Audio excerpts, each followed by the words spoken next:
It's time for the rabbi's sermon. Typically, the rabbi doesn't get an introduction to their sermon. However, today's a little different. It's my pleasure to introduce and say a few words about the rabbi delivering the Rosh Hashanah sermon this morning. We are fortunate to hear from this rabbi who came to Beth-El just a few years ago. July of 1977, to be more specific. Prior to becoming the rabbi at Beth-El, he was the rabbi at the Reconstructionist Synagogue of North Shore, Long Island, New York. He holds a bachelor's degree from Brandeis University. Actually, for a more extensive background of Rabbi Dennis's history prior to joining Beth-El, I would direct your attention to the Beth-El Speaks newsletter, which was published on July 29th, 1977. As you can see, I have a copy of this article with me today. It actually contains a very nice picture of two new young rabbis that became our rabbis in 1977. And Levi, if you come see me later, I'll give this to you so you can have pictures of your grandparents in 1977. As president of the board of directors of Beth-El Zedek, it's been my pleasure to work with Rabbi Dennis Sasso for over a decade. Today, it's my honor to introduce Rabbi Dennis as he presents his sermon on what will be his last Rosh Hashanah as the senior rabbi at Beth-El Zedek. Rabbi Dennis has spent nearly 50 years in the rabbinate, almost all of them as the rabbi at Beth-El. For many of us here today, Rabbi Dennis and Sandy are the only rabbis we have known at Beth-El. Rabbi Dennis, however, is much more than just our rabbi. He's a leader in the local and national rabbinical circles. He's a teacher. He is the one that we all count on in tough times. He is a respected leader amongst the Indianapolis clergy. He's a living legend who has dedicated his life to helping others. He's also a father to David and Debbie, a grandfather, and a husband to Rabbi Sandy. Rabbi Dennis wears the crown of a good name. I look forward to sharing more reflections on Rabbi Dennis's career and legacy at Beth-El in my Kol Nidre remarks. So now, please sit back, relax, and enjoy another powerful and meaningful sermon by Rabbi Dennis. Shana Tova.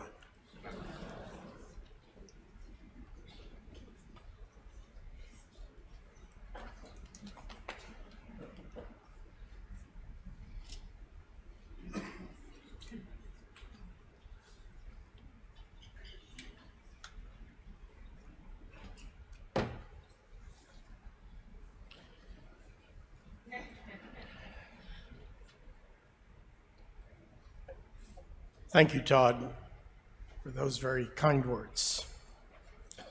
While speaking on this bima is not new for me, being introduced to speak puts a bit of an additional amount of pressure. Imagine one last time to say all that you want to say. Makes you feel, as I have said before, like an Egyptian mummy, pressed for time.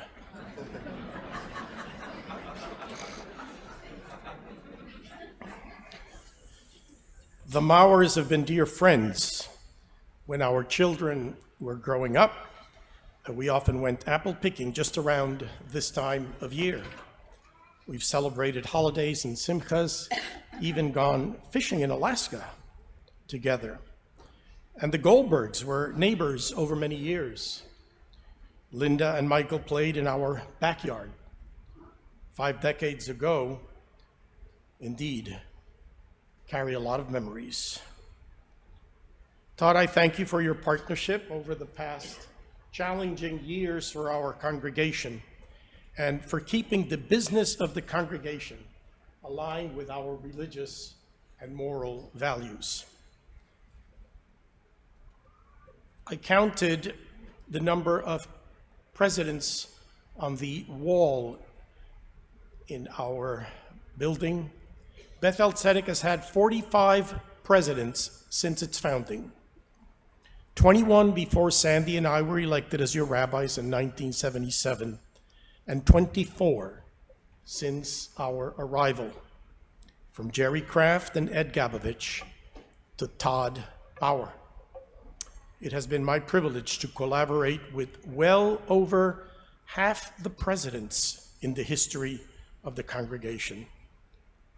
I have every confidence, Todd, that future leadership will continue to build on your and the previous legacy.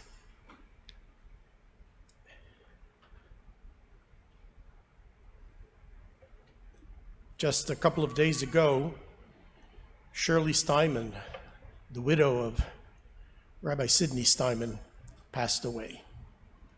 Her funeral will be in a couple of days.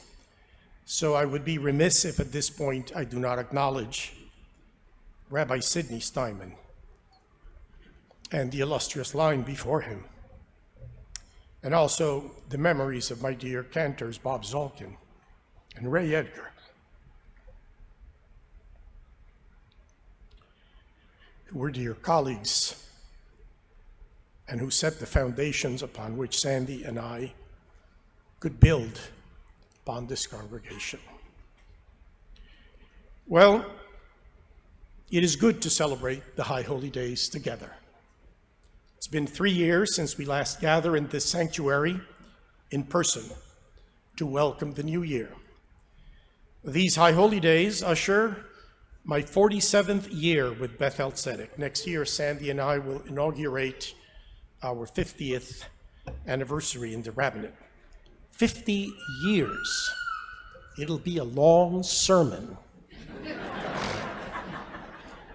Besides, we didn't have a Torah procession, so we gained some time there, right?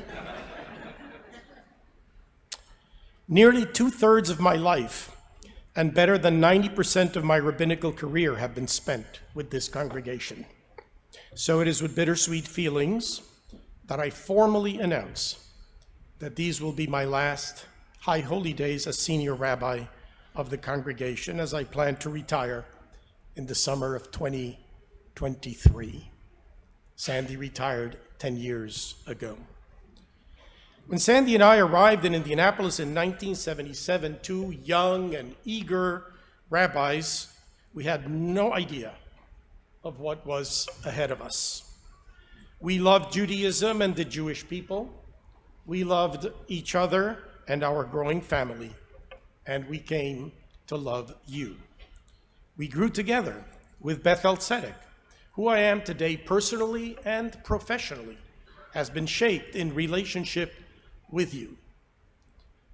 I take it all with me, and I leave it all with you. I knew that I would be a rabbi since the day I became a bar mitzvah. Throughout high school and college, the rabbinate beckoned and compelled me. Judaism was my passion, the Jewish people, my extended family. At the beginning, I aimed at repairing the world, tikkun olam. Eventually, I learned that what I needed to do was kiyum ha'olam, sustaining the world. As age teaches humility and patience, we learned that small steps make lives sweeter and the world kinder. Some time ago, I spoke at a rabbinical convention about how rabbis see ourselves at various moments of our career. And looking back on that speech, it surprised me how much of these stages still resonated with me. I called the first stage, I want to change the world. Stage 2, I want to touch your soul. Stage 3, wow, I can make a difference. Stage 4, what's it all about? And stage 5, integration. In the I want to change the world stage, I was ready to unpack and transmit everything I had learned in rabbinical seminary and make of every congregant a maximalist, learned Jew. I wanted to change the Jewish people and the world in one clean sweep. After all, I had so much to teach, so many good ideas, if people would only listen. But then I realized that what mattered in seminary, like learning about Jewish trade routes in medieval Europe, or accounting for the hapax legomena in the Bible, we'll explain that later, or analyzing a difficult sugya in the Talmud, is really not that interesting to the Jew in the pew. Young rabbis believe that our incredibly wise ideas can shape Judaism and the Jewish people for the future. As we mature, we realize that our presence is more important than our ideas, and our compassion more important than defending faith and tradition. We recognize that we inherit the teachings of those who came before us, who were wise in their own time, and from whom we learned. We honor that wisdom, even as we seek to shape and reshape the future generations as we transmit them to the next. The rabbis discovers that there are other things in the Garden of Judaism, in the lives of vulnerable human beings. And so the rabbi begins to own the role of pastor, of counselor, and enters the stage of, I want to touch your soul. We are not just enactors of rituals and ceremonials, preachers of theology and ethics, but spiritual counselors whose caring and appropriate words and gestures, whose loyal presence and nurturing can help to ease the burden and double the joys of our congregants. The title rabbi means teacher. I love sitting in a circle surrounded by children, telling stories, singing with them, sounding the shofar before Rosh Hashanah. I am amazed by our B'nai and Benot mitzvah as they begin to engage and own their Judaism. I find delight in the intellectual curiosity and the questioning spirit of confirmands, and I am energized by the passion of Jews by choice and adult seekers from whom I have learned as much or more than I have taught. As I was graduating college, I seriously considered pursuing an academic career. But I soon realized that for all that I loved biblical exegesis and comparative religion and process philosophy, it was being with people, gathered in a sanctuary for prayer, celebration, and memory, for the performance of acts of justice and mercy that most compelled me.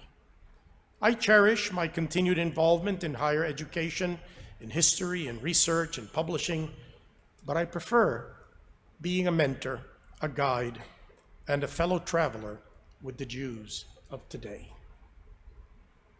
Rabbi Mordecai Kaplan reminded us, the rabbi should not be a walking sarcophagus of dead ideas about religion, but an interpreter of the experiences of faith that are understandable, are relevant.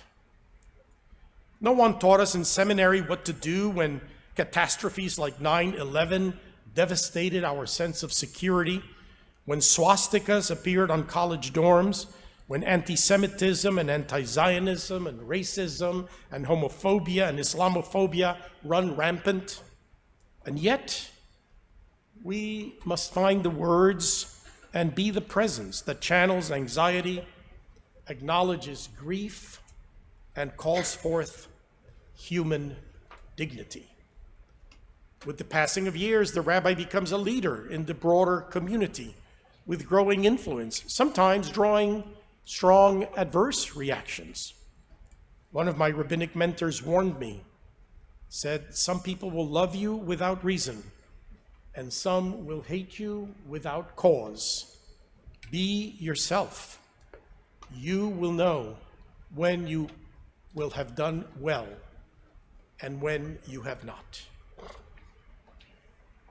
Inscribed on the walls of the Museum of the Jewish Diaspora in Tel Aviv is a quote of Rabbi Israel Salanter, a 19th century teacher of Jewish ethics. He said, "A rabbi whose community can never agree with him cannot be their rabbi. But a rabbi who never disagrees with his community is not fit to be a rabbi." The rabbi does not speak for the congregation. The rabbi speaks to the congregation as a servant and as a spokesperson of the Jewish people. And it is a dance about the right balance between governance and guidance, policy and persuasion. It is ultimately about trust. One of the most challenging and rewarding experiences I had was working with my dear departed friend Sam Jones, director of the Urban League, with whom I co-chaired the Greater Indianapolis Progress Committee's Race Relation Leadership Network. And Mayor Steve Goldsmith, dear friend who is here today, appointed us to oversee a committee to revise the police community complaint process. It was an immense learning curve for me. Thank you, Steve. Daunting. I learned about the importance of patience, of respect, of cooperation among diverse constituencies. And this became a catalyst for my ongoing involvement in civic and interfaith concerns with the city, with the state, with grassroots leadership. It led my efforts to work to counter discrimination, to labor on behalf of justice for immigrants, and engage in efforts to abate hunger and more in our community. There will be stressful times when a rabbi questions ideals and vocations, moments of frustration and doubt, of cynicism and potential burnout. This is the "what's it all about" stage. Some may leave the rabbinate, as so many clergy have done as a result of the difficult last 3 years of the pandemic. For others, questioning and struggle become opportunities for personal depth and professional growth. And then you remember. You remember the love in the faces of new parents holding in their arms a hoped-for child and praying for a long life of health and blessings and joy. And then you remember standing on the bima next to a nervous 13-year-old, offering words of encouragement and blessing. And then you remember times under the chuppah with a young couple with whose parents you had stood under the wedding canopy a generation before, celebrating the chain of tradition and the rebirth of love from generation to generation.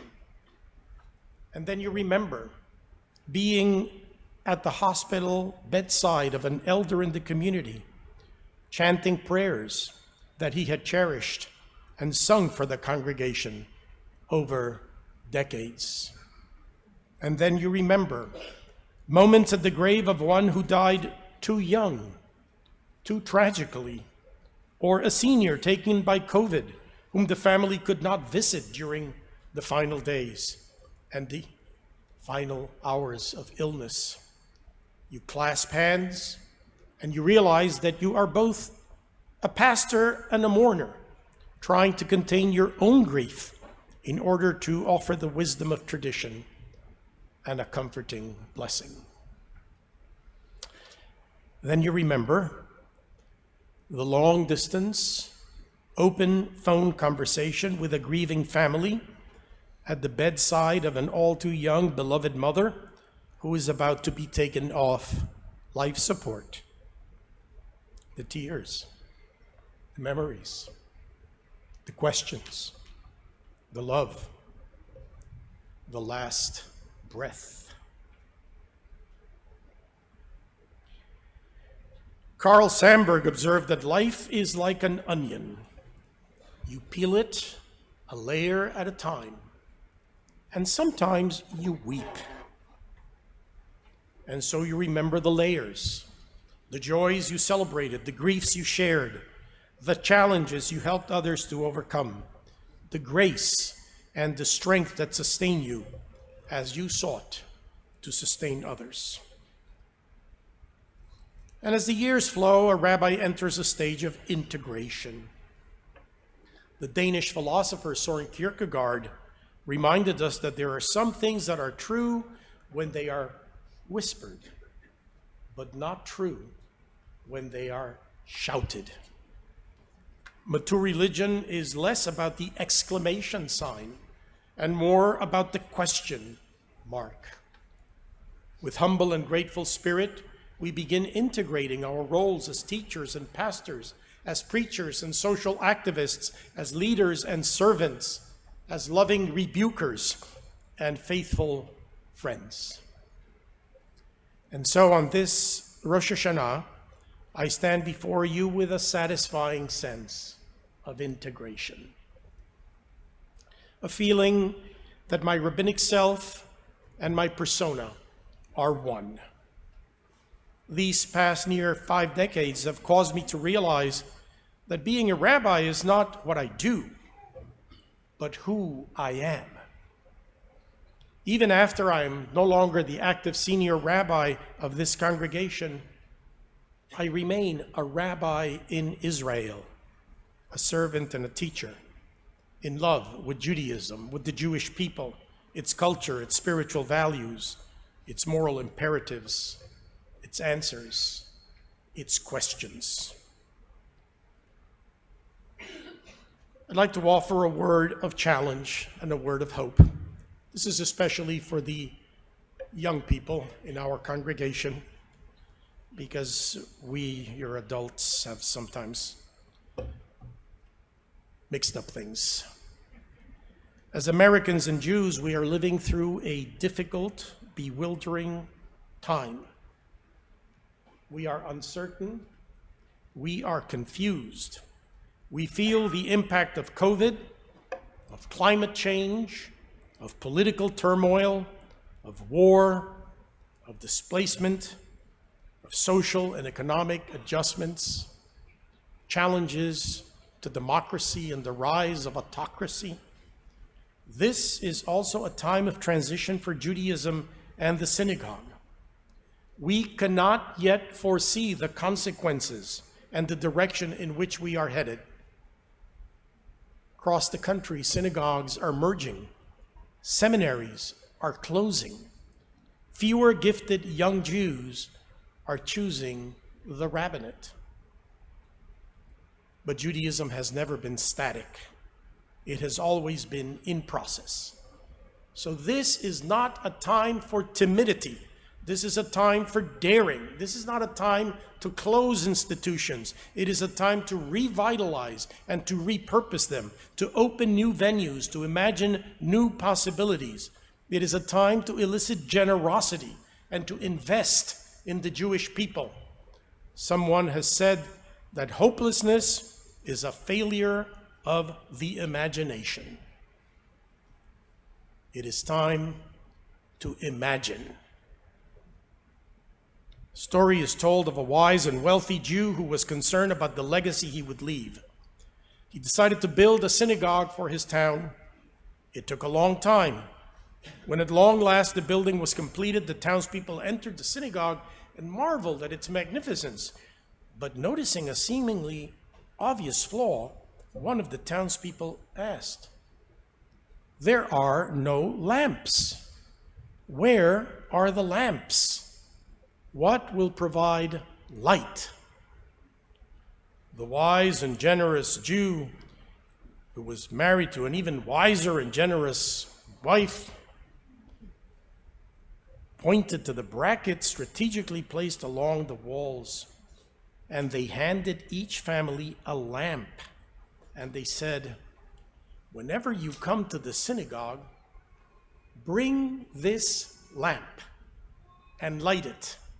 Each time you are not here, a part of the synagogue will remain dark. This lamp will remind you that whenever you are not present, some part of God's house will remain dark. The community relies on you for your light." And at the end of the service of Ne'ilah, the people were told to take the light that still remained from the burning lamps and to use it to illumine their way home. So my request for the year ahead and for the years to come is that you bring your lamp. Let your light shine. At Beth-El Tzedek.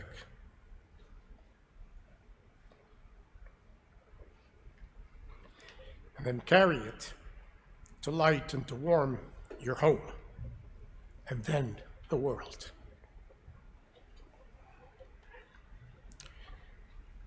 At this moment, I wish to honor the memory of my beloved parents, Leita and Coleman Sasso. In life and in remembrance, they inspired me to keep the light of my dreams alive. Their memory is a blessing.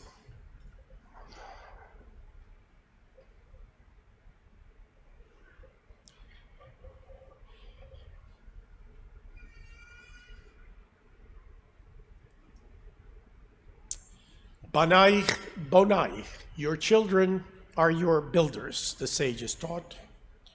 So David and Debbie, Brad and Naomi, Darwin, Ari, Levi, and Raven. Thank you for your love and for your light. David and Debbie, I imagine that growing up as Rabbi's kids must have not always been easy. But you made it easy for us to be your parents. We are so proud of you and of our perfect grandchildren. Mom, Bubby, and I want you always to know that in you, our dreams and our hopes are fulfilled. You are the lamp that illumines our lives with joy and shines upon our future with meaning and with hope. We love you.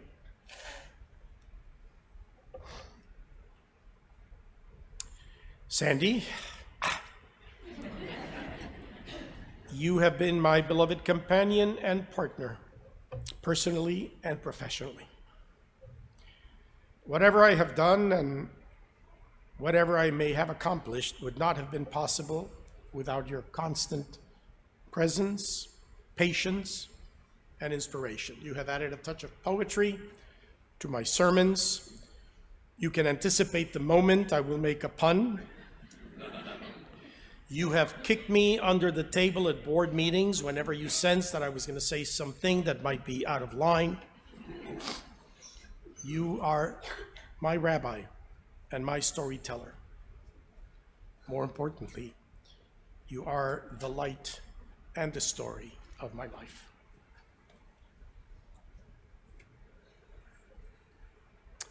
Finally, my dear congregants and friends, too many to list. Today is not my valedictory.